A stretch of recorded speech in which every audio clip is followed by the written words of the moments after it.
பிரார்த்தனையோடு ஆரம்பம் செய்கின்றேன்.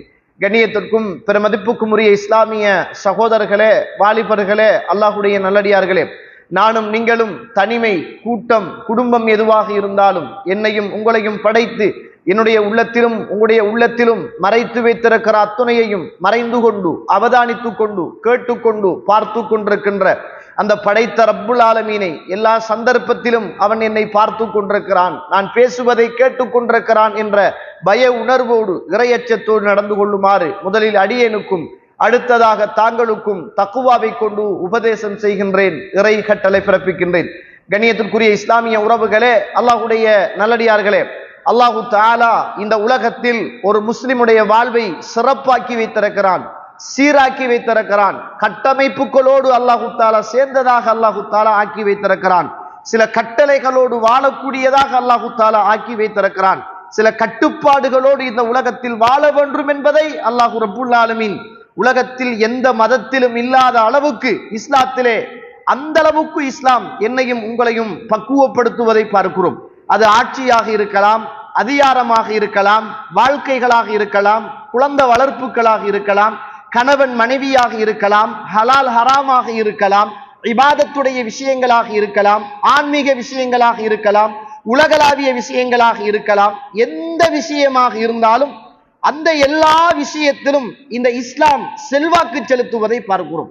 இந்த உலகத்தில் வாழுகிற மனிதன் தான் விரும்பியதற்கு அப்பால், தன்னுடைய எண்ணத்துக்கு அப்பால், தன்னுடைய ஆசைகளுக்கு அப்பால், தன்னுடைய உணர்வுகளுக்கு அப்பால், தன்னுடைய உணர்ச்சிகளுக்கு அப்பால் இறைவனுடைய தூதர் என்று சொல்லுகிற அந்த இரண்டு பேருடைய வாழ்க்கையும் இந்த உலகத்தில் ஒரு மனிதன் பின்பற்றி வாழுகின்ற காலமெல்லாம் இந்த உலகத்திலும் அவன் நல்லவனாக, மறுமையிலும் அவன் நல்லவனாக வாழ முடியும் என்பதை இஸ்லாம் எனக்கும் உங்களுக்கும் கட்டளையிடுவதை பார்க்கிறோம். கண்ணியத்துக்குரிய இஸ்லாமிய உறவுகளே, அல்லாஹ்வுடைய நல்லடியார்களே, இந்த இஸ்லாமிய மார்க்கத்திலே உள்ள வழிகாட்டலை போல வேறு எந்த மார்க்கத்திலும் மதத்திலும் இல்லாத அழகான, உன்னதமான, நேர்த்தியான, நேர்மையான, வாய்மையான அத்துணை விஷயங்களையும் இஸ்லாம் தன்னகத்தே கொண்டிருக்கிறது என்பதை நானும் நீங்களும் மறந்துவிடக் கூடாது. இந்த உலகத்தில் ஒரு மனிதன் வாழுகிற போது எந்த ஒரு விஷயமாக இருந்தாலும் அந்த விஷயம் எல்லாமே அல் குர்ஆனோடு அல்லாஹ்வுடைய தூதரோடும் தொடர்புபட்டதாக இருக்க வேண்டும் என்பதை இஸ்லாம் என்னிடத்திலும் உங்களிடத்திலும் எதிர்பார்க்கிறது என்பதை நானும் நீங்களும் புரிந்து கொள்ள வேண்டும். கண்ணியத்திற்குரிய இஸ்லாமிய உறவுகளே, அல்லாஹ்வுடைய நல்லடியார்களே, அல்லாஹு தஆலா அல் குர்ஆன் சூரத்துன் நிசா 4வது அத்தியாயம் 59வது வசனத்திலே அல்லாஹ் ரப்புல் ஆலமீன் என்னையும் உங்களையும் பார்த்து பேசுகிற போது, அத்தீஉல்லாஹ, நீங்கள் அல்லாஹ்வுக்கு கட்டுப்பட்டு நடவுங்கள், வ அத்தீஉர் ரசூல், இன்னும் அல்லாஹ்வுடைய தூதரை நீங்கள் பின்பற்றுங்கள் என்று அல்லாஹ் ரப்புல் ஆலமீன் இந்த கட்டளையை என்னையும் உங்களையும் பார்த்து பிறப்பிப்பதை பார்க்கிறோம். இந்த உலகத்தில் ஒரு மனிதன் வாழுகிற போது அவனுடைய எல்லா காரியங்களையும் ஒன்று அல்லாஹ், இன்னும் ஒன்று அல்லாஹ்வுடைய தூதர், இந்த இரண்டுக்குள்ளும் அவன் வைத்துக் கொள்ள வேண்டும் என்பதை இஸ்லாம் கட்டளைகளாக எனக்கும் உங்களுக்கும் விடுப்பதை பார்க்கிறோம். கண்ணியத்திற்குரிய இஸ்லாமிய உறவுகளே, அதனால் இந்த உலகத்தில் வாழுகிற மனிதன் எது செய்தாலும், என்ன காரியம் பண்ணினாலும், எந்த ஒரு அமைப்பாக இருந்தாலும் அதற்கெல்லாம் இஸ்லாமிய வழிகாட்டல் இன்றியமையாத ஒன்று என்பதை நானும் நீங்களும் மறந்துவிடக் கூடாது. அந்த அடிப்படையில் தான் அல் குர்ஆனும் அஸ் சுன்னாவும் இந்த உலகத்திலே ஒரு மனிதன் வாழுகிற போது அல்லது அவன் ஒரு வாழ்க்கையை இந்த உலகத்தில் வாழ நினைக்கிற போது அவனை இஸ்லாம் பார்த்து பேசுகிற சில விஷயங்களை நானும் நீங்களும் புரிந்து கொள்ள முடியும். அந்த அடிப்படையில் தான் ஒரு பள்ளிவாசல் என்பது அல்லாஹ்வுடைய பார்வையில் அது சாதாரணமான ஒன்றல்ல. அல்லாஹ்வுடைய பார்வையில் அது சாதாரணமான ஒன்றல்ல. உலக அதிசயம் எது அப்படி என்று கேட்டால், உலகத்திலே உள்ள விஞ்ஞானிகள் அல்லது ஆய்வாளர்கள் அல்லது செல்வாக்குள்ளவர்கள் அல்லது பணக்காரர்கள் சேர்ந்து ஒருமித்த கருத்தில் எழுதி வைத்த விஷயங்களை நாங்கள் உலக அதிசயம் அப்படி என்று சொல்வோம்.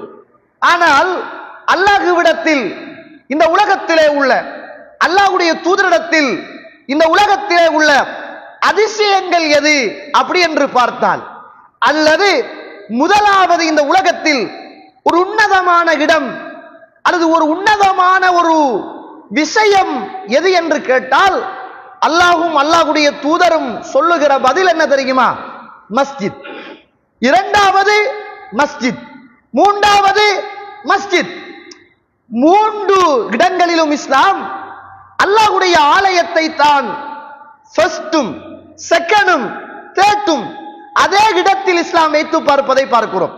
முதலாவது உலகத்திலே உள்ள ஒரு புண்ணியம் நிறைந்த ஒரு இடம் என்றால் மஸ்ஜிதுல் ஹராம் என்று சொல்லுகிற பல லட்சங்கள் நன்மை தருகின்ற அந்த மக்கமா நகரம் முதலாவது உலகத்திலே இஸ்லாத்துடைய பார்வையில் தலை சிறந்த மஸ்ஜித் என்று அல் குர்ஆனும் சுன்னாவும் பேசுகிறது. இரண்டாவது எது என்று அல் குர்ஆனிடத்திலும் சுன்னாவிடத்திலும் நீங்கள் கேட்டால் இரண்டாவதும் மஸ்ஜிதை தான் இஸ்லாம் பேசுகிறது. மதீனா நகரத்திலே உள்ள மஸ்ஜிது நபவி அல்லது மஸ்ஜிதி, இது என்னுடைய பள்ளிவாயல் என்று சொல்லப்பட்ட ஆயிரக்கணக்கான நன்மைகளை பெற்றுத் தருகிற உன்னதமான இடம் மஸ்ஜிது நபவி இரண்டாவது இடம். மூன்றாவது இடம் அல்லாஹ்விடத்திலும் அல்லாஹ்வுடைய தூதரிடத்திலும் எது மூன்றாவது இடத்தில் வைத்து பார்க்க வேண்டியது என்று குர்ஆனிடத்திலும் சுன்னாவிடத்திலும் நீங்கள் கேட்டால் மூன்றாவதும் மஸ்ஜிதுல் அக்ஸா அல்லது பைத்துல் மக்தஸ் அல்லது பைத்துல் முகத்தஸ் என்று சொல்லுகிற அந்த தூய்மையான அந்த பள்ளிவாசல். சுப்ஹானல்லாஹ். உலகத்திலே கேட்டால் 1 2 3 4 5 6 7 8 என்று உலக அதிசயங்களை அது இந்த உலகத்திலே சொல்லும். தாஜ்மஹால் உலக அதிசயமா? என்ன அது உலக அதிசயம்? ரெண்டு பாஸ்மாரு சேர்ந்து யாரோ ஒரு ஹராமான காரியத்துக்காக கட்டப்பட்ட ஒரு இடம் உலக அதிசயம். நானும் படிக்கிறேன், நீங்களும் படிக்கிறீர்கள், வரலாறும் சொல்கிறது உலகத்தின் உள்ள ஒரு அதிசயம் என்று. ஆனால் அல் குர்ஆனிடத்தில் உலக அதிசயம் எது என்று கேளுங்கள். அல்லாஹ்வுடைய பார்வையில் சிறந்த இடம் எது என்று கேளுங்கள். அல்லாஹ்வுடைய தூதருடைய பார்வையில் சிறந்த இடம் எது என்று கேளுங்கள். மஸ்ஜித் மஸ்ஜித் மஸ்ஜித் என்று 1 2 3 பள்ளிவாசல் பள்ளிவாசல் பள்ளிவாசல் என்று இஸ்லாம் அதற்கு முக்கியத்துவம் கொடுக்குமாக இருந்தால் இஸ்லாத்துடைய பார்வையில் மஸ்ஜிதுகள் என்பது அது சாதாரணமான ஒன்றல்ல.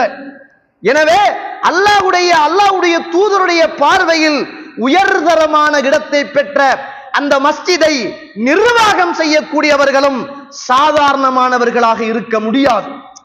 ஏனென்றால் நிர்வாகம் என்பது அல்லாஹுவோடும் அல்லாஹ்வுடைய தூதரோடும் தொடர்புபட்ட ஒன்றாக இருக்க வேண்டும்.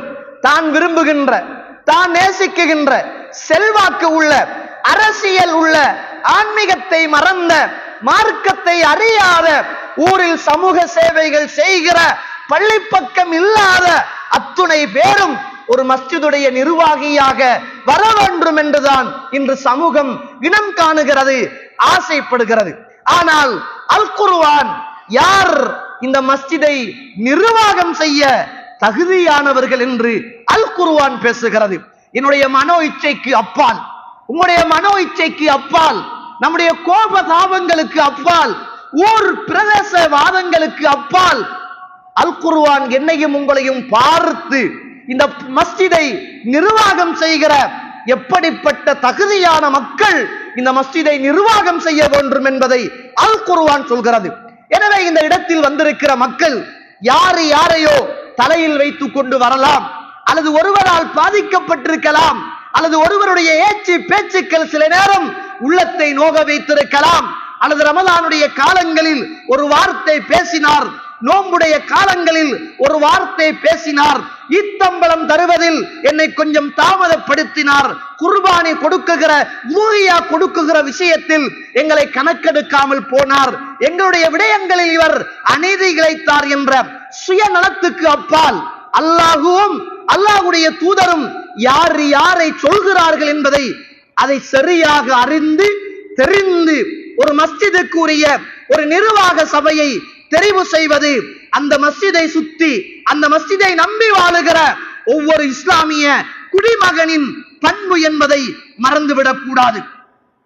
பிரதேசவாதங்கள் இந்த மஸ்ஜிதுல் நிர்வாகத்துக்குள் வரக்கூடாது. அரசியல் ரீதியான முரண்பாடுகள் இந்த மஸ்ஜிதுக்குள் வரக்கூடாது. சண்டை சச்சரவுகள், பழி தீர்த்தல்கள் இந்த மஸ்ஜிதுக்குள் வரக்கூடாது. காரணம், இது அல்லாஹ்வுடைய கட்டளை, இது அல்லாஹ்வுடைய தூதருடைய சுன்னா, இது அல்லாஹ்வுடைய மஸ்ஜித். இது என்னுடைய சொந்தது அல்ல, இது ஊர் மக்களுடையது அல்ல. இது இந்த உலகத்திலே, இந்த உலகத்தை படைத்த ரப்புல் ஆலமீன் அல்லாஹ்வுடைய கட்டளை என்பதை நானும் நீங்களும் மறந்துவிடக் கூடாது. கண்ணியத்திற்குரிய இஸ்லாமிய உறவுகளே, அல்லாஹ் என்னோடும் உங்களோடும் இந்த பள்ளிவாசலை நிர்வாகம் செய்யக்கூடிய நிர்வாகிகள் எப்படிப்பட்ட பண்புகளோடு, அணிகலன்களோடு, தகமைகளோடு இருக்க வேண்டும் என்பதை அல் குர்ஆன் என்னோடும் உங்களோடும் பேசுகிறது. அல் குர்ஆன் என்னோடும் உங்களோடும் பேசுகிறது என்றால் என்ன அடையாளம் தெரியுமா? என்னை படைத்த ரப்பு, உங்களை படைத்த ரப்பு, ஆரோக்கியத்தை தந்தவன், நோயை தருபவன் அந்த அல்லாஹ் என்னோடும் உங்களோடும் பேசுகிறான். என்ன தகமை என்பதை அல்லாஹ் சொல்லுகிற போது, இன்னமா யஅமுரு மஸாஜித் அல்லாஹ், அல்லாஹ்வுடைய மஸ்ஜிதுகளை நிர்வாகம் செய்யக்கூடிய நிர்வாகிகள் எப்படிப்பட்டவர்கள் தெரியுமா? மன் ஆமன பில்லாஹ், முதலாவது அவர் அல்லாஹ்வை ஈமான் கொண்டவராக இருக்க வேண்டும். இஸ்லாத்தின் அடிப்படை ஏகத்துவம், உலூஹியா, ருபூபியா, அஸ்மாஉ சிஃபாத், அல்லாஹ்வை எப்படி அறிந்து தெரிந்து அல்லாஹ்வுக்குரிய சிவத்துக்கள், அல்லாஹ்வுக்குரிய பண்புகள், அல்லாஹ்வை எப்படி வணங்க வேண்டும், ஷிர்க்குகள் இல்லாத, பித்அத்துக்கள் இல்லாத, நேர்மையாக அல்லாஹ்வை மாத்திரம் வணங்கக்கூடிய ஒரு நிபந்தனையை அல் குர்ஆன் முதலாவது பேசுகிறது.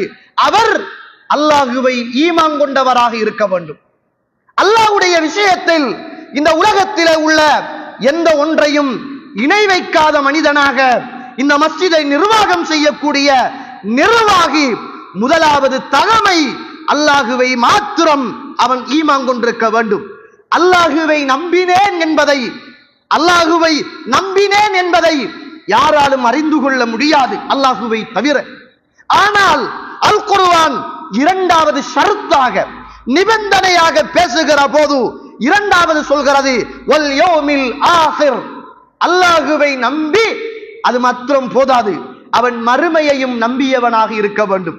நான் அல்லாஹ்வை நம்பியிருக்கிறேன், தொழுகிறேன், அல்லாஹ்வை நம்பி இருக்கிறேன், இபாதத் செய்கிறேன் என்பதற்கு அப்பால் அல்லாஹ்வை நம்பி அதோடு சேர்த்து மறுமை நாளையும் நம்பிய ஒரு மனிதனாக, மறுமையை பயந்த ஒரு மனிதனாக, மறுமையில் எழுப்பப்படுவேன் என்ற ஒரு சிந்தனையுள்ள மனிதனாக, மறுமையில் விசாரிக்கப்படுவேன் என்ற ஒரு பயமுள்ள ஒரு மனிதனாக இந்த பள்ளிவாசலை நிர்வகிக்கக்கூடிய தகமையுடைய இரண்டாவது தகமையாக அல் குர்ஆன் பேசுகிறது. ஏன் அப்படி பேச வேண்டும்? அல்லாஹ்வை மாத்திரம் ஈமான் கொண்டல் என்பது போதாதா? ஏன் மறுமை நாளையும் ஈமான் கொண்டிருக்க வேண்டும் என்று அல் குர்ஆன் பேச வேண்டும்? மறுமையை நம்பிய மனிதனிடத்தில் தான் நல்ல பண்பாடுகள் இருக்கும், பாவங்கள் இருக்காது, குற்றங்கள் இருக்காது. பாவங்கள் இருந்தால் தௌபா செய்து கொள்வான், மறுமையை பற்றிய பயம் இருக்கும், அநியாயம் செய்ய மாட்டான், பொது சொத்துடைய விஷயத்தில் கவனமாக இருப்பான், களவெடுக்க மாட்டான், கையடிக்க மாட்டான். இருக்கிற சொத்து தன்னுடைய சொந்த தேவைக்காக, அன்றாட வாழ்வாதார ஊதியத்துக்காக இன்றைக்கு எடுப்போம், நாளைக்கு போடுவோம் என்று அல்லாஹ்வுடைய பராமரிப்பு சொத்தில இருந்து அவன் தின்னாதவனாக, கையடிக்காதவனாக மறுமையை நம்பிய மனிதனால் மாத்திரம்தான் மறுமையில் நான் கேவலப்படுத்தப்படுவேனே, விசாரிக்கப்படுவேனே, அல்லாஹ்வுடைய சன்னிதானத்தில் மனைவி, பிள்ளைகள், ஊர் மக்கள் அத்துணை பேரும் நிற்கிற போது நான் இந்த நிர்வாகத்தை சரியாக செய்யவில்லை என்றால் கேவலத்தை சந்திக்க வேண்டி வருமே, நரகத்தை நான் சந்திக்க வேண்டி வருமே, தண்டனையை பெற வேண்டி வருமே. உலகத்தின் கேவலம் கேவலம் அல்ல, மறுமையுடைய கேவலம் தான் கேவலமானது என்ற அந்த பயத்தோடு அல்லாஹ்வுடைய மஸ்ஜிதை நிர்வகிக்கக்கூடிய ஒரு மனிதன் முதலாவதாக அல்லாஹ்வை நம்பியவனாக, இரண்டாவதாக மறுமை நம்பிக்கை உள்ள மனிதனாக அவன் இருப்பான். மறுமை நம்பிக்கை உள்ள ஒரு மனிதன் தான் அனாதைகளுடைய சொத்துக்களை தின்ன மாட்டான், பொது சொத்துக்களை தின்ன மாட்டான், பொது சொத்துக்களை சூறையாட மாட்டான். அந்தரத்திலும் நல்லவனாக, இரகசியத்திலும் நல்லவனாக, பரகசியத்திலும் நல்லவனாக அவன் இருப்பான். பெரும் பாவங்களிலே இருந்து அவன் தூரமானவனாக இருப்பான். அவனை மனசு கொள்ளும், நான் அல்லாஹுவை ஏற்றவன், அல்லாஹுடைய மஸ்ஜிதை நிர்வாகம் செய்கிற ஒரு நிர்வாகி, மறுமையை நான் நம்பியவன், இதை சரியாக செய்தால் மறுமையில் நான் அல்லாஹ்விடத்தில் சிறப்பை பெறலாம், இதை பிழையாக செய்தால் என்ன இபாதத்துக்கள் செய்தாலும் மறுமையில் நான் கை சேதப்பட வேண்டி வரும் என்ற பயத்தோடும் அல்லாஹுவை நம்பிக்கையோடும் மறுமையுடைய சிந்தனையோடும் இந்த நிர்வாகியால் இந்த நிர்வாகத்தை செய்ய முடியும் என்பதை அல்லாஹ் முதலாவது அல்லாஹுவை நம்பியிருத்தல், இரண்டாவது மறுமை நாளை நம்பியிருத்தல், மூன்றாவதாக இகாமஸ்ஸலா அவன் தொழுகையை நிலைநாட்டக்கூடிய மனிதனாக இருக்க வேண்டும். அல்லாஹ் சொல்லுகிற ஓடன் சுப்ஹானல்லாஹ், அல்லாஹ் சொல்லுகிற நிபந்தனை, அல்லாஹுவை நம்புறாயா, மறுமை நாளை நம்புறாயா? அல்லாஹுவையும் மறுமை நாளையும் நம்புகின்ற மனிதனுடைய அடையாள சின்னம் தொழுகை. உன்னுடைய வாழ்க்கையில் சுபஹு மிஸ் ஆகாது. உன்னுடைய வாழ்க்கையில் ஊரில் இருந்தால் முன்சஃபில் நின்று 5 நேரமும் அல்லாஹுவை வணங்குகிற சுஜூது செய்கிற மனிதனாக அவன் இருப்பான். வட்டியோடு தொடர்புபட்டவனாக இருக்க மாட்டான். தன்னுடைய வாகனம் வேறு வேறு லீசிங் கம்பெனிகளுக்கு சொந்தக்காரனாக அவன் இருக்க மாட்டான். அவனுடைய தொழுகை இன்ன ஸலாத்த தன்ஹா அனில் ஃபஹ்ஷாஇ வல் முன்கர், மானக்கேடான வெறுக்கத்தக்க காரியத்திலே இருந்து அவனை பாதுகாக்கும். அப்படிப்பட்ட பாதுகாப்பை தன்னுடைய அணிகலன்களாக அணிந்து கொண்ட மனிதர்கள்தான் அல்லாஹ்வுடைய பள்ளிவாசலை நிர்வாகம் செய்யக்கூடியவனாக அவன் இருப்பான். தொழாதவனுக்கு இந்த பள்ளிவாசலின் நிர்வாக சபையில் இருப்பதற்கு தகுதி இல்லை என்பதை அல் குர்ஆன் பேசுகிறது. அல்லாஹுவை பயப்படாத மனிதனுக்கு இந்த மஸ்ஜிதை நிர்வாகம் செய்கின்ற தகமை இல்லை என்பதை அல் குர்ஆன் என்னையும் உங்களையும் பார்த்து பேசுகிறது. எப்படி தோழர்களே, இந்த தொழுகை என்பது மானக்கேடான வெறுக்கத்தக்க காரியத்திலே இருந்து பாதுகாக்கிறது. தொழக்கூடிய மனிதன் தான் அல்லாஹ்வுடைய மஸ்ஜிதை பாதுகாப்பான். அவன் தான் நிர்வாகியாக இருப்பான். தொழக்கூடிய மனிதனிடத்தில் வெறுக்கத்தக்க மானக்கேடான இந்த இரண்டும் இருக்காது. நீ சிகரெட் அடித்துக் கொண்டு, நீ கஞ்சா குடித்துக் கொண்டு, நீ போதைக்கு அடிமையாகி இந்த நிர்வாகத்தை செய்கின்ற தகமை உனக்கு கிடையாது. உனக்கு கிடையாது.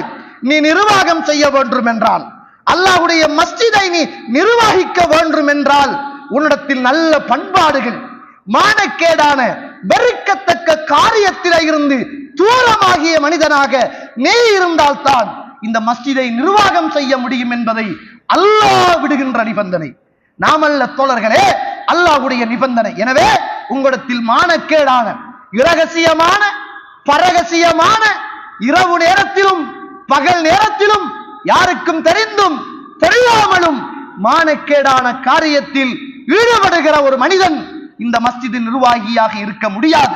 வெறுக்கத்தக்க காரியங்களில், வீட்டு நிர்வாகத்தில், ஊட்டு நிர்வாகத்தில், தன்னுடைய பிள்ளையுடைய நிர்வாக விஷயத்தில், பாடசாலைகளுடைய விஷயத்தில், பொது அமைப்புகளுடைய விஷயத்தில் மோசடி செய்தவன், அநியாயம் இழைத்தவன், நியாயம் இல்லாமல் நடந்து கொண்டவன் இந்த மஸ்ஜிதுடைய நிர்வாகியாக இருப்பதற்கு தகுதியற்றவன் என்பதை வந்திருக்கின்ற அத்தனை மக்களும் உள்ளத்தில் ஆழமாக பதிவு செய்து கொள்ளுங்கள். ஏனென்றால் நீங்கள் சொல்லுகிற ஒரு பெயரை வைத்து இன்று ஒரு தலைவரோ, ஒரு செயலாளரோ, ஒரு பொருளாளரோ அல்லது நிர்வாக சபை உறுப்பினர்களோ தெரிவு செய்யப்படுகிற போதோ அல்லாஹுவை பயந்து கொள்ளுங்கள். இது வேறு கலகங்கள் போன்ற ஒரு இடம் அல்ல. இது அரசியல் அல்ல. இது பொது அமைப்புகள் அல்ல. இது அல்லாஹ்வுடைய மாளிகை. உங்களுடைய வெறுப்புகளுக்கும் உங்களுடைய விருப்பங்களுக்கும் அப்பால் இது அல்லாஹ்வுடைய கட்டளை என்பதை உள்ளத்தில் ஆழமாக பதிவு செய்து கொள்ளுங்கள். தொழுது முடித்தவுடன் அமைதியாக இருந்து அல்லாஹ்விடத்தில் ஒரு பிரார்த்தனையோடு உங்களுடைய நிர்வாக சபைகளை தெரிவு செய்யுங்கள். யா அல்லாஹ், இது உன்னுடைய மாளிகை, இது எங்களுடைய மாளிகை அல்ல, இது உன்னுடைய மாளிகை. இந்த மாளிகையை நிர்வாகம் செய்யக்கூடிய தலைவரும் செயலாளரும் பொருளாளரும் உறுப்பினர்களும் யா அல்லாஹ் நல்லவர்களாக எங்களுடைய வாயால் வெளியாக்கிவிடு என்று பயத்தோடு ஒவ்வொரு மனிதனும் இந்த இடத்திலே அமானிதத்தை சுமந்திருக்கிறீர்கள் என்பதை நானும் நீங்களும் மறந்துவிடக் கூடாது. அல்லாஹ் ரப்புல் ஆலமீன் மூன்றாவது நான்காவது நிபந்தனையாக அல்லாஹ் தஆலா சொல்கிற போது அவன் ஜகாத்து கொடுக்க தகுதி பெற்றிருக்க வேண்டும். சுப்ஹானல்லாஹ். அல்லாஹ் போட்ட சட்டங்கள் மனிதனுடைய சட்டங்கள் அல்ல, இத்துணை சட்டங்களும் அல்லாஹ்வுடைய சட்டம். அவன் ஜக்காத்தை ஏழைக்கு கொடுப்பான், எளியவனுக்கு கொடுப்பான், வழிப்போக்கனுக்கு கொடுப்பான், அல்லாஹ்வுடைய பாதையிலே அவன் செலவழிப்பான், கடனாளியை தேடி தேடி உதவி செய்வான்.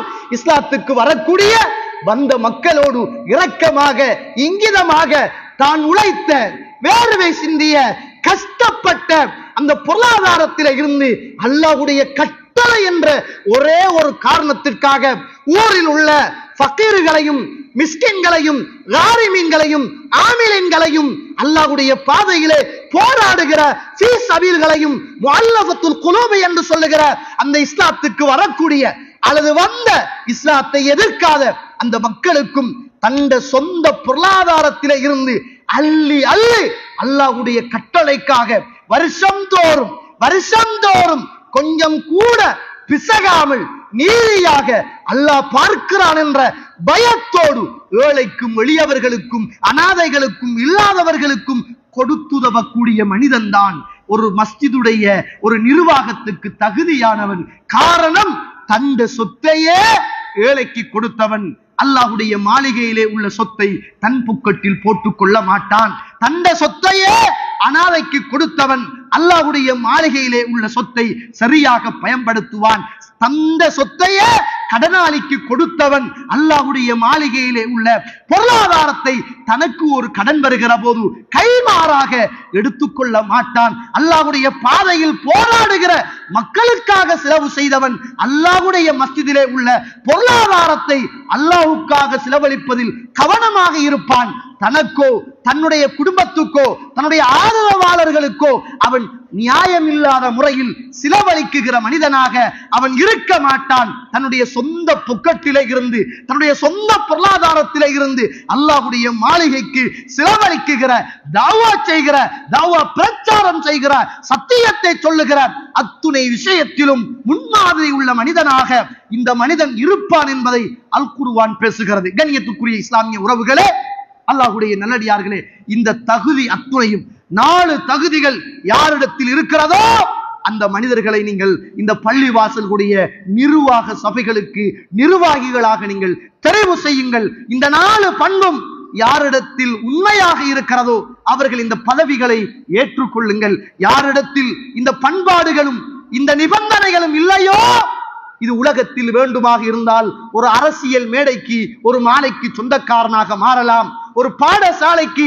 பள்ளி தலைவர் என்ற பெருமைக்குரிய பேராக இருக்கலாம், ஊரிலே இவர் எங்களுடைய தலைவர் என்ற நாமத்துக்கு சொந்தக்காரராக இருக்கலாம். மறுமையில் அல்லாஹ்வுடைய கேவலத்துக்கும் நரகத்துக்கு சொந்தக்கார மனிதனாகவும் இந்த பதவியும் பட்டங்களும் ஆசைகளும் நம்மளை கொண்டு வந்து வைத்துவிடும் என்பதை மறந்து விடாதீர்கள். பின்னால் சொல்லுகிற சில ஹதீதுகளை நீங்கள் கேட்டால் நிர்வாகத்தில் இருப்பதையே பயப்படுவீர்கள். பின்னால் சொல்லுகிற சில ஹதீது, இது வேறு மாதிரி ஒரு அமைப்புகள் இல்ல தோழர்களே. உங்களுடைய வாழ்க்கையில் பரக்கத்தும், உங்களுடைய சொந்த வாழ்க்கையில் நிம்மதியும், உங்களுடைய சொந்த வாழ்க்கைகளில் சந்தோஷமும் இருக்க வேண்டும் என்றால் பொது வாழ்க்கைகளில் நீங்கள் நியாயம் உள்ள நீதி உள்ள மனிதனாக இருக்க வேண்டும். காரணம் என்ன தெரியுமா? இது நிறைய பாதிக்கப்பட்ட மக்களுடைய பதுவாவை கொண்டு சேர்க்கிற ஒரு பதவி என்பதை மறந்துடாதீர்கள். அதனாலதான் அல்லாஹ்வுடைய தூதர் முஆத் இப்னு ஜபல் ரலியல்லாஹு அன்ஹு அவர்களை ஒட்டகத்திலே அமரச் செய்து யமன் பிரதேசத்துக்கு கவர்னராக, ஒரு நிர்வாகியாக, ஒரு அரசியல் ஒரு இடத்துக்கு தலைவராக அனுப்புகிற போது அல்லாஹ்வுடைய தூதர் தன்னம் தனியாக நடந்து கொண்டு முஆத் இப்னு ஜபல் ரலியல்லாஹு அவர்களை பார்த்து சொன்னார்கள், முஆத் இப்னு ஜபலே, யார் எப்படிப்பட்டவர் தெரியுமா?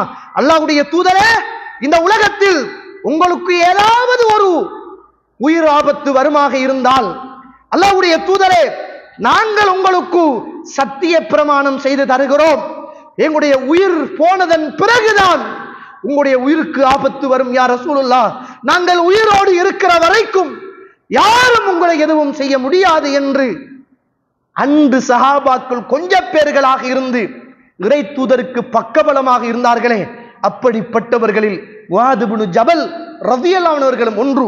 அந்த உயர்ந்த தான் இப்படி ஒரு வாக்குறுதியை கொடுத்த அந்த முஆத் இப்னு ஜபல் ரலியல்லாஹு அன்ஹு அவர்களை ஒட்டகத்திலே ஏற்றி வைத்து யமன் பிரதேசத்துக்கு ஒரு நிர்வாகியாக அனுப்புகிற போது அல்லாஹ்வுடைய தூதர் சொன்ன முதலாவது வார்த்தை, முஆத் இப்னு ஜபலே, நீங்கள் யமன் பிரதேசத்துக்கு கவர்னராக போகிறீர்கள். நீங்கள் திரும்ப வருகிற போது நான் இருக்க மாட்டேன், என்னுடைய கபரைத்தான் நீங்கள் சந்திப்பீர்கள். நான் இருக்க மாட்டேன், என்னுடைய மஸ்ஜிதை தான் உங்களால் பார்க்க முடியும் என்று சொன்ன நேரம், யா ரசூலுல்லாஹ், என்னுடைய உயிருக்கு பிறகுதான் உங்களுடைய உயிருக்கோ உடைமைகளுக்கோ ஏதாவது பாதிப்பு வரும் என்று சத்திய பிரமாணம் செய்து கொடுத்த அந்த தூய்மையான உள்ளத்தில் தான் திரும்ப வருகிற போது, இந்த இடத்தில் தான் நேசித்த ஒரு மனிதர், தன் உயிரை விடவும் நேசித்த ஒரு மனிதர், தன் மனைவி, பிள்ளைகள், சொத்து சுகங்கள், வீடு வாசல் அத்துணையையும் தியாகம் செய்து இறை தூதரோடு பக்கபலமாக நின்ற மனிதர் ஒரு பதவிக்காக போகிற போது திரும்ப வருகிற நேரம் இறை தூதர் இல்லை என்றால் அந்த வேதனை எப்படியான வேதனையாக இருக்கும்? அந்த வேதனையான நேரத்தில் அல்லாஹ்வுடைய தூதர் சொன்னது என்ன தெரியுமா?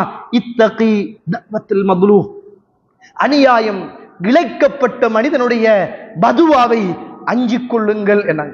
நீங்கள் ஒரு தலைவருடைய, ஒரு பொருளாதாரருடைய, ஒரு செயலாளருடைய, ஒரு சாதாரண நிர்வாக உறுப்பினருடைய பதவியோடு இருப்பீர்கள்.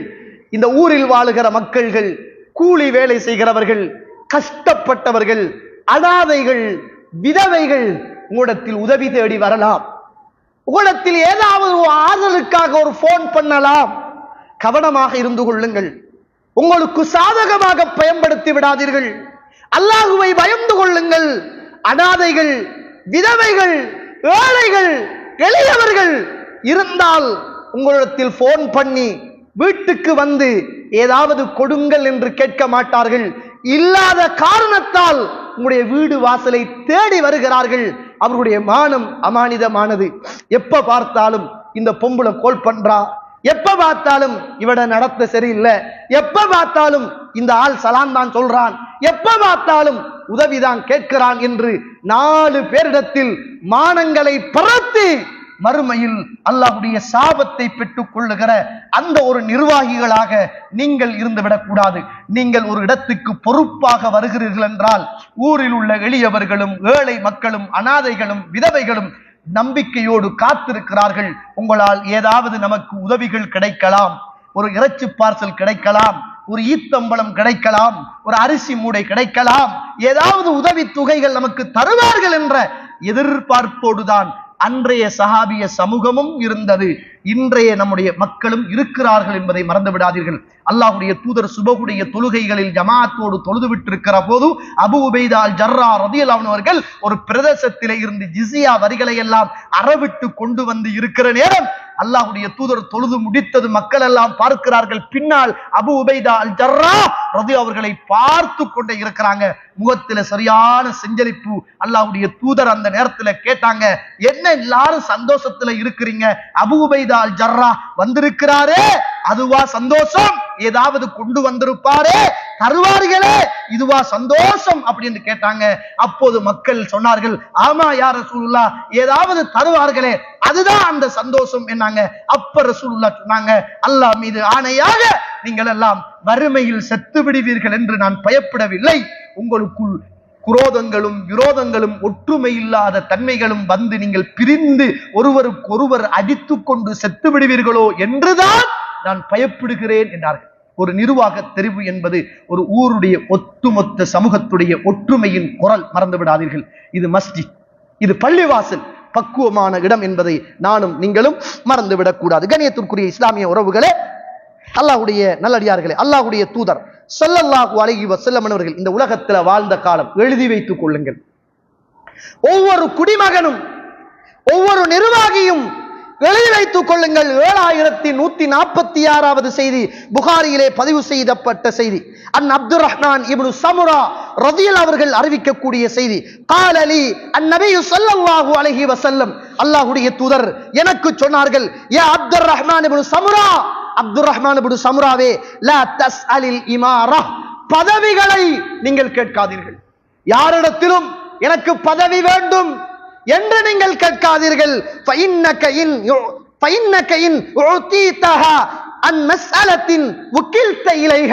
நீங்கள் கேட்ட பதவி உங்களுக்கு கொடுக்கப்படுமாக இருந்தால் அந்த பதவியில் நீங்கள் தனிமையில் விட்டுவிடப்படுவீர்கள்.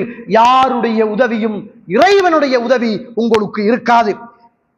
அப்துல் ரஹ்மான் இப்னு சம்ராவே, நீங்கள் பதவியை கேட்காமல் உங்களுக்கு அந்த பதவி வழங்கப்பட்டு அந்த பதவியை நீங்கள் எடுத்துக்கொண்டால் அல்லாஹ்வுடைய உதவி யாருடைய உதவியும் இல்லாவிட்டாலும் அல்லாஹ்வுடைய உதவி உங்களுக்கு இருக்கும். என்ன செய்தி? பதவியை கேட்காதீர்கள். கேட்டு பதவியை எடுப்பீர்களாக இருந்தால் அல்லாஹ்வுடைய உதவி உங்களுக்கு இருக்காது. பதவியை கேட்காமல் அந்த பதவிக்கு தகுதியான மனிதனாக நீங்கள் இருந்தால் அந்த பதவியை எடுத்துக்கொள்ளுங்கள். அல்லாஹ்வுடைய உதவி உங்களுக்கு இருக்கும். அவனுடைய உதவியை தவிர வேறு யாருடைய உதவியும் நமக்கு தேவையில்லை என்பதை நானும் நீங்களும் மறந்துவிடக் கூடாது. எனவே கண்ணியத்திற்குரிய இஸ்லாமிய உறவுகளே, பதவிகள் கேட்கப்படக்கூடாது.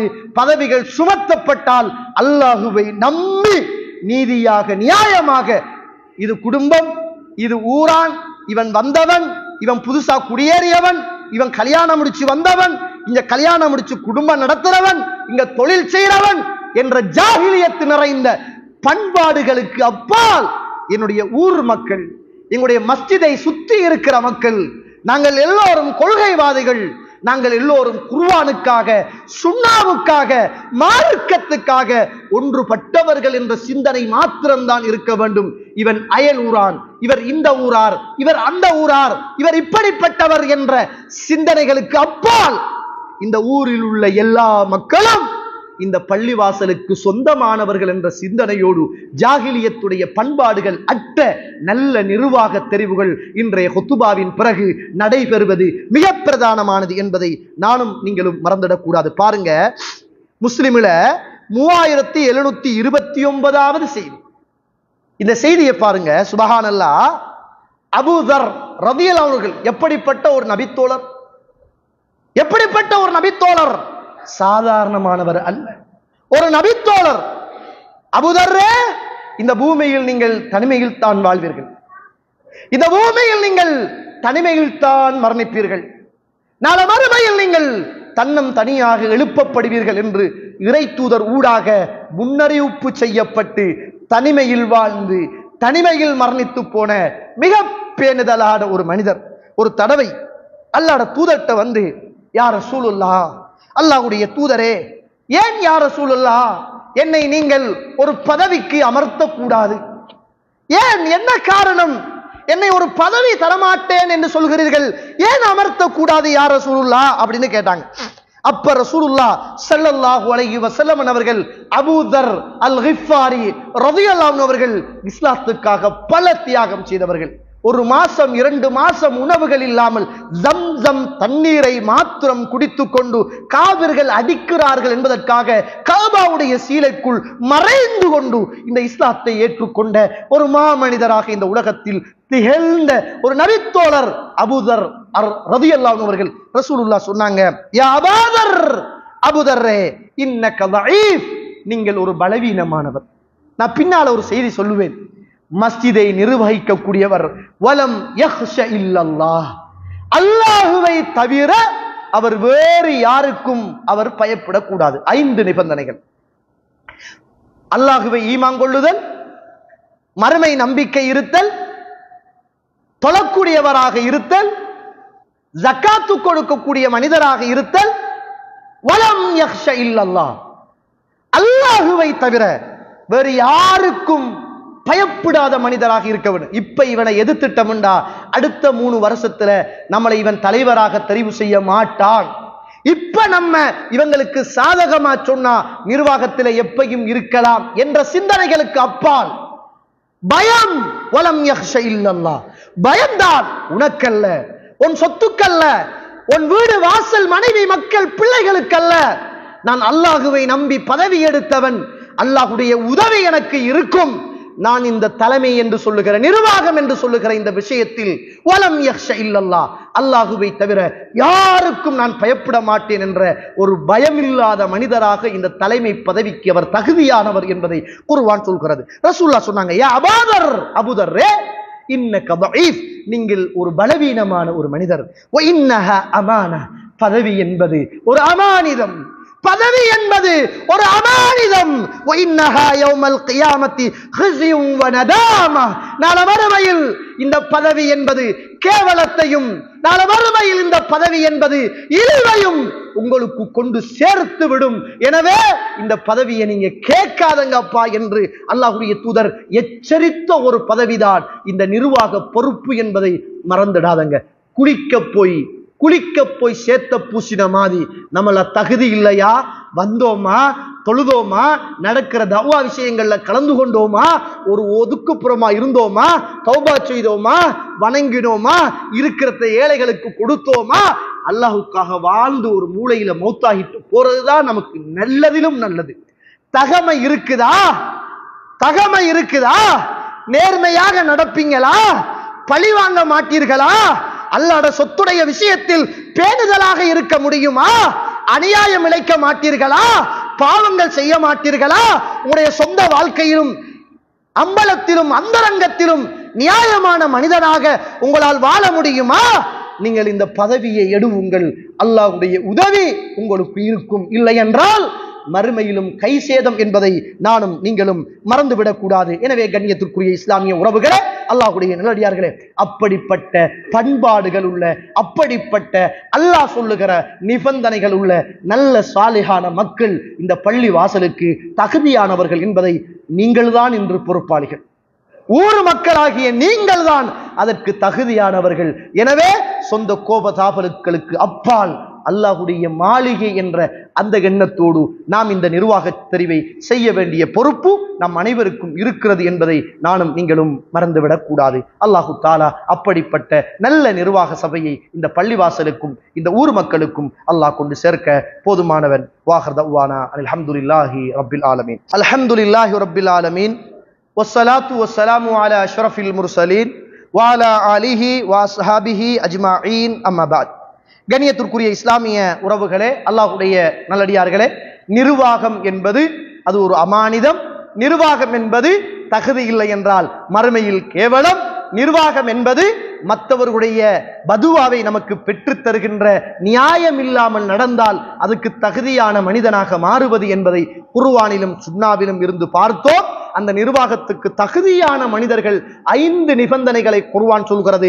அதையும் பார்த்தோம். அல்லாஹ்வுடைய தூதர் ஸல்லல்லாஹு அலைஹி வஸல்லம் அவர்கள் இந்த உலகத்துல வாழ்ந்த காலத்துல சொன்ன ஒரு செய்தி புகாரியில 7151வது செய்தி. சுப்ஹானல்லாஹ். அத்தைனா மஅக்கல் இப்னு யஸார் நஊதுஹு. மஅக்கல் இப்னு யஸார் ரலியல்லாஹு அன்ஹு அவர்கள் நோய்வாய்ப்பட்டு மரண தருவாயில் இருக்கிற நேரம் இந்த ஹசன் என்று சொல்லுகிற ஒரு தாபி வந்து இவரை பார்க்கிறார்கள்.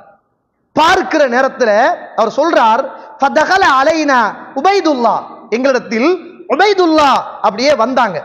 வந்தபோது ஃபகால லஹு மஅக்கல், இந்த மஅக்கல் இப்னு யஸார் ரலியல்லாஹு அவர்கள் சொல்றாங்க, நான் இந்த நேரம் மௌத்தாகிற நேரம், மரண தருணத்தில் பேசுகிற செய்தி. புரிந்து கொள்ளுங்கள், சஹாபாக்கள் பயந்த செய்தி.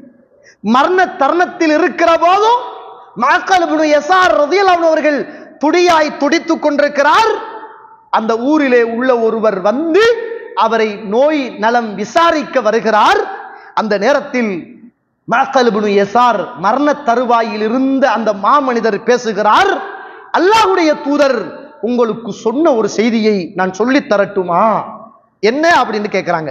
மா மின் வாலின் எலி ரஅயத்தம் மினல் முஸ்லிமீன், எந்த ஒரு மனிதன் முஸ்லிம்களுக்கு பொறுப்பானவனாக, ஒரு தகுதிக்கு பொறுப்பானவனாக, அல்லது ஒரு முஸ்லிம்களுடைய ஒரு விஷயத்துக்கு ஒரு நிர்வாகியாக அவன் நியமிக்கப்பட்டு அவன் அந்த விஷயத்திலே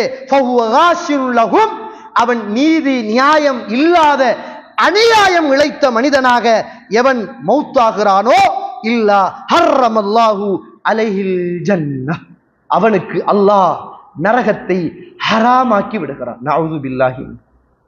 எந்த ஒரு மனிதனுக்கு ஒரு நிர்வாக பொறுப்பு கொடுக்கப்பட்டு ஒரு சமூகம் ஒப்படைக்கப்பட்டு அதிலே அவன் சரியானவனாக நடக்காமல் அநியாயம் இழைத்தவனாக அவன் மௌத்தாகிறானோ, நாளை மறுமையில் அல்லாஹ் அவனுக்கு நரகத்தை அல்லாஹு தஆலா ஹலாலாக்கி விடுகிறான், சுவர்க்கத்தை அல்லாஹ் ஹராமாக்கி விடுகிறான் என்பதை அல்லாஹ்வுடைய தூதர் சொன்னதை நான் கேட்டிருக்கிறேன் என்ற செய்தியை அந்த நபித்தோழர் சொல்லித் தருவதை பார்க்கிறோம். எனவே கண்ணியத்துக்குரிய இஸ்லாமிய உறவுகளே, அல்லாஹ்வுடைய நல்லடியார்களே, இப்படிப்பட்ட அமானிதம் நிறைந்த இந்த பதவியை நானும் நீங்களும் சுமந்து கொண்டால், அதுக்கு தகுதியானவர்களாக இருந்தால் அல்லாஹுக்காக அதை தலையில் மீது வைத்து செய்யுங்கள். அல்லாஹ்வுடைய பாதுகாப்பும் உதவியும் இருக்கும். அதற்கு நீங்கள் தகுதி இல்லை என்றால் உங்களுடைய உள்ளம்தான் உங்களுக்கு சாட்சி என்பதை மறந்து விடாதீர்கள். இறுதியாக ஒரு செய்தியை சொல்லி நான் நிறைவு செய்கிறேன். இது ஒரு மஸ்ஜித், இது ஒரு பள்ளிவாசல். இந்த பள்ளிவாசலுக்கான நிர்வாக தெரிவு ஜும்மாவுடைய தொழுகையை தொடர்ந்து நடைபெற போகிறது. இந்த மஸ்ஜிதுக்குள் அல்லாஹ்வுடைய தூதர் விரும்பாத எந்த ஒரு வார்த்தைகளும் பேசப்படக்கூடாது. நீங்கள் ரோட்டுல பேசியிருப்பீங்க, வீட்டுல பேசியிருப்பீங்க, உங்களோட தொழில பேசியிருப்பீங்க. இது அல்லாஹ்வுடைய மஸ்ஜித். இங்கு பேசப்படுகிற ஒவ்வொரு வார்த்தைகளும் வானவர்களின் ஊடாக பதிவு செய்யப்படுகிற வார்த்தைகள். சண்டித்தனங்களோ சண்டைகளோ போடுகிற ஒரு இடம் அல்ல இது மஸ்ஜித். இது அல்லாஹ்வுடைய பள்ளிவாசல், உங்களுடைய வீடு கிடையாது. இது சத்தம் போடுகிற, கூத்து போடுகிற, கோபத்தை கொட்டித்திருக்கிற ஒரு இடம் அல்ல. தொழுக வந்த ஒரு நாங்கள், ஒரு ஹுத்பாவுக்காக வந்த நாங்கள் சகோதரத்துவத்தோடு தோளோடு தோள் நின்று காலோடு கால் சேர்த்து தொழுகின்ற எங்களுக்குள் தொழுக முடித்ததும் கால்கள் வேறாகலாம், தோள்கள் வேறாகலாம், குணங்கள் வேறாகிவிடக் கூடாது. அத்துணை உறவுகளும் என்னை போன்ற மானமுள்ள, மரியாதை உள்ள, குடும்பம் உள்ள, பிள்ளைகள் உள்ள, தன்மானமுள்ள மனிதர்கள் என்பதை மறந்து விடாதீர்கள். நீங்கள் பேசுகிற பேச்சில் ஒருவருடைய மானம் முக்கியமானது. நீங்கள் கதைக்கிற வார்த்தைகளில் ஒருவருடைய கண்ணியம் மிக பிரதானமானது. நீங்கள் இங்கே பிறந்து வளர்ந்து தொழில் செய்கிறவராக இருக்கலாம், இன்னொருவர் வெளியூரில் இருந்து வந்து வளர்ந்து திருமணம் முடித்தவராக இருக்கலாம். அல்லாஹ்வுடைய சட்டத்தில் நீங்கள் இரண்டு பேரும் சமம், வித்தியாசம் இறையற்றத்தான் என்பதை உள்ளத்தில் ஆழமாக பதிவு செய்து கொள்ளுங்கள். இது அல்லாஹ்வுடைய மாளிகை. இன்றைக்கு எங்கட ஊர்ல ஒரு நிர்வாக தெரிவு நடந்தது. அல்லாஹ் ரசூல் சொன்ன பிரகாரம் நாங்கள் அமைத்து கொண்டோம் என்ற நல்ல பெயர் உங்களை ஊரை சுத்தி இருக்கிற முஸ்லிம் கிராமத்துக்கு அந்த செய்திகள் நல்ல செய்திகளாக போகட்டும். இன்று ஒரு இடத்தில் நிர்வாக தெரிவு நடந்தது. சுபஹானல்லாஹ், பள்ளி வாசல் மார்க்கெட்டை விடவும் மோசம். அங்கு நடந்த வார்த்தைகள் பள்ளி வாசலில் பேசுகிற வார்த்தைகள் அல்ல. அடிகளும் புடிகளும் ஏச்சுக்களும் பேச்சுக்களும் என்ற கெட்ட பேர்களை இந்த ஊர் நிர்வாக தெரிவு சுமந்து போகக்கூடாது என்பதை அல்லாஹுக்காக விடயமாக கேட்டுக்கொள்கிறேன். வந்திருக்கிற அத்துணை பேரும் அவசரப்படாமல், இது மஸ்ஜித், யா அல்லாஹ், நிர்வாகம் எப்படி முக்கியமோ அதே போன்று தஅவா என்பது மிக பிரதானமானது. பள்ளி ஒரு பக்கம் ஒரு கண்ணி என்றால், மறுபக்கம் இந்த ஊரில் உள்ள சீர்திருத்தம், தஅவா அத்துணையும் மிக பிரதானமான இரண்டு கண்களை உடையது என்பதை அல்லாஹ் கிட்ட கேட்டு நல்லவர்களை, நீ நாடக்கூடியவர்களை, இதற்கு தகுதியானவர்களை கொண்டு சேர்த்து விடு என்று பக்குவத்தோடும் பணிவோடும் இந்த நிர்வாகத்தை தெரிவு செய்வோம். அல்லாஹ் ரப்புல் ஆலமீன் நல்ல ஊராக, நல்ல மக்களாக, சாலிஹான கிராமமாக அல்லாஹு தஆலா இந்த ஊர் மக்களை பொருந்திக் கொள்வானாக. வாஹ்ர தஅவானா அனில் ஹம்துலில்லாஹி ரப்பில் ஆலமீன்.